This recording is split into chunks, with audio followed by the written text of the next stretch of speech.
عشاني؟ امال عشان امي. ميرسي ميرسي يا عيد. دافع في دم قلبي. كمان جايب لي ورد. طب مش كنت تجيب لي كرسي دي كي ينشفني شويه؟ ولا انت خايف عليا انشف عليك؟ تنشف ايه بس يا جميل؟ والله مهما تاخد ديكه ولا غير ديكه هتفضلي فرحه حياتي، فرحه قلبي. يا حبيبي كلامك حلو قوي. انا فرحانه قوي ان احنا اول مره هنخرج مع بعض. لا مش عايز ضلال، مش اول مره حضرتك، دي تاني مره. انت ناسيه خروجه الفالنتاين؟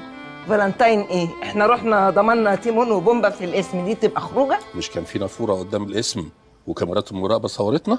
في احلى من كده خروجه؟ ايه ده؟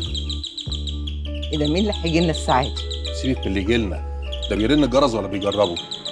يا عم عيد، يا عم عيد، أنا عبد الرحمن بن سلوي.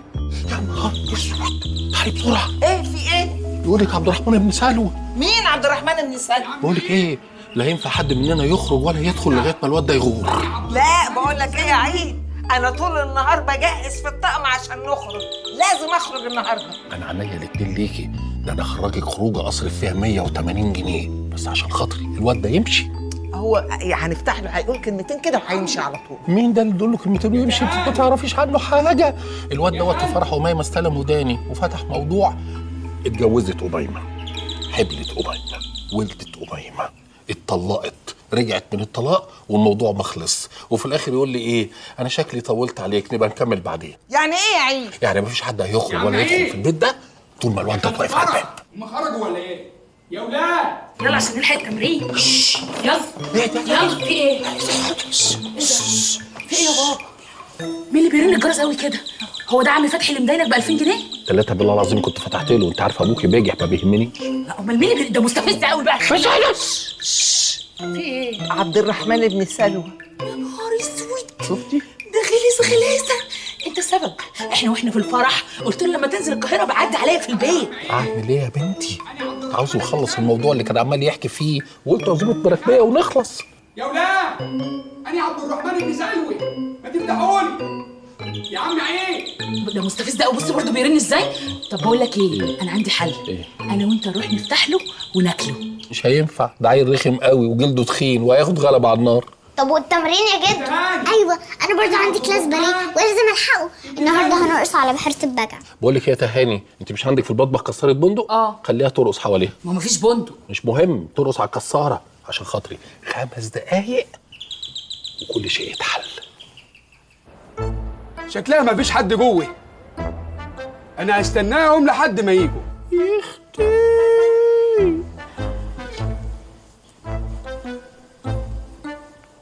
السلام عليكم. ازيك يا متر جاد؟ الحمد لله ان انت جيت. وعليكم السلام. مين حضرتك؟ جاد سليمه، محامي القاتل. قاتل ايه؟ قاتل ايه يا متر جاد؟ انا متهم بس، والمفروض ان انت تثبت براءتي. امال جايبينك ليه؟ انتوا جايبيني عشان كده؟ انا بحسبكم عازميني على الفيلم. عامة ما فيش مشاكل. ايه اللي حصل؟ اللي حصل يا متر ان بومبا قتل الممثل المشهور فارس حلمي. انت بتقول ايه يا غبي انت؟ بتقول انت يا ابني معايا ولا ضدي يا ابني؟ ما قتلتوش والله يا متر جاد، والله ما قتلت. كفايه كدب بقى. احنا فرغنا كاميرات المراقبه وشفنا المتهم وهو بيمثل جريمه القتل على ظهر صاحبه. متر جاد، تيمون شرق، خبطت له على ظهره، بس ده اللي عملته.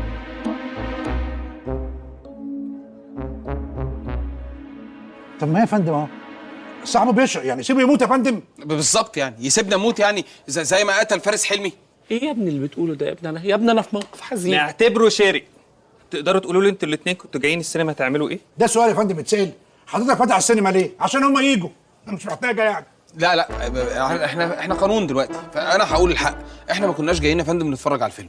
اللي حصل امبارح بمنتهى الاختصار يعني ان الممثل فارس حلمي بعت تويته مستفزه جدا لصديقي بومبا. بومبا اصلا يعني دمه حامي، يعني دمه حامي لدرجه ان هو ممكن يوصل لمرحله القتل. فرد هو عليه بتويته تانية، قال له بقول لك ايه، انا جاي لك ولو راجل حضر كفنك. انت قلت الكلام ده؟ يا متر جاد، بس والله العظيم ما كان ده القصد. والله تيمون اللي قال لي اكتب الكلام ده. لا وانا هعمل كده ليه؟ هو يا فندم ينفع يتهمني بالبق كده؟ مش لازم يكون معاه مستندات؟ لازم ورق فعلا. يا فندم معاك مستندات تتهمني بيها يا فندم طلعها، معاكش يبقى تفضل قاعد ساكت. ليه يا ابني بتعمل كده يا ابني؟ انت ضد ليه يا ابني؟ ده حزن، ده حزن ده. وانا هبقى ضدك ليه؟ انا شفتك قبل كده ولا اعرفك؟ انا مع الحق.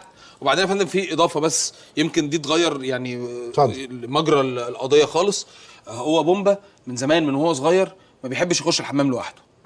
في الوقت ده بالذات لما راح يقتل فارس حلمي صمم ان هو يخش الحمام لوحده.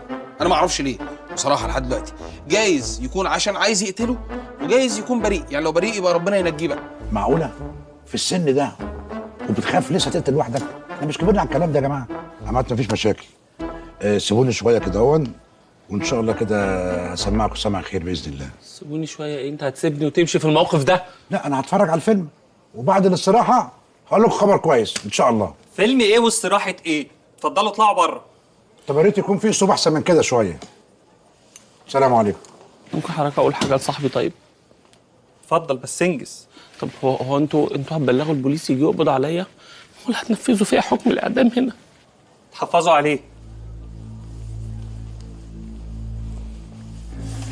اعتقد هينفذوا فيك حكم الاعدام هنا يعني انجازا للوقت. انت بتعمل كده معايا ليه يا تيمون؟ ليه بتعمل معايا كده؟ ليه؟ انا في موقف حزين. انت ليه ضدي؟ ليه بتحاول بكل ما اوتيت من قوه تثبت ان انا اللي قتلت؟ انت عارف ان انا ما قتلتش ولا حاجه. انا ما اعرفش ليه ما تعرفش؟ ليه يا غبي؟ ليه ما تعرفش؟ طب انا هجيبها لك بطريقتك انت. انت عارف ان انا هتشنق دي يعني هموت، ولما اموت انت مش هتلاقي حد يقعد معاك فهتزهق. انت عايز تزهق؟ لا مش عايز ازهق. طيب دافع عني بقى، دافع عني. انا تعبان قوي. خلاص ماشي هحاول. اهم حاجه بس دلوقتي انت معاك فلوس؟ هتوكل محامي غير جاد صح؟ لا يا بومبا احنا في سينما، جايز احتاج فشار او شوكولاته اي حاجه من الحاجات دي. امشي يا تيمون.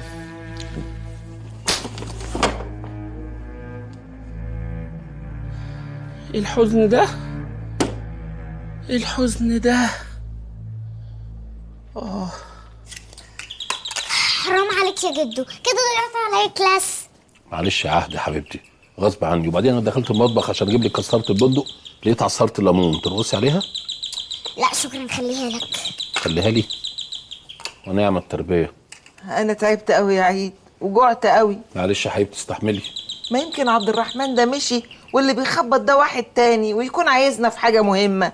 هنندم لو ما فتحناش. مين يعني اللي عايزنا في حاجه مهمه؟ جايين ياخدونا نلعب في برنامج يغلب السقه؟ حمينا. يا خساره شكلهم مش موجودين فعلا. طب انا هعمل ايه بالبيتزا دي كلها؟ يعني هم لو كانوا موجودين كانوا خدوا كل البيتزا دي ببلاش. تخيل. يلا عن اذنك.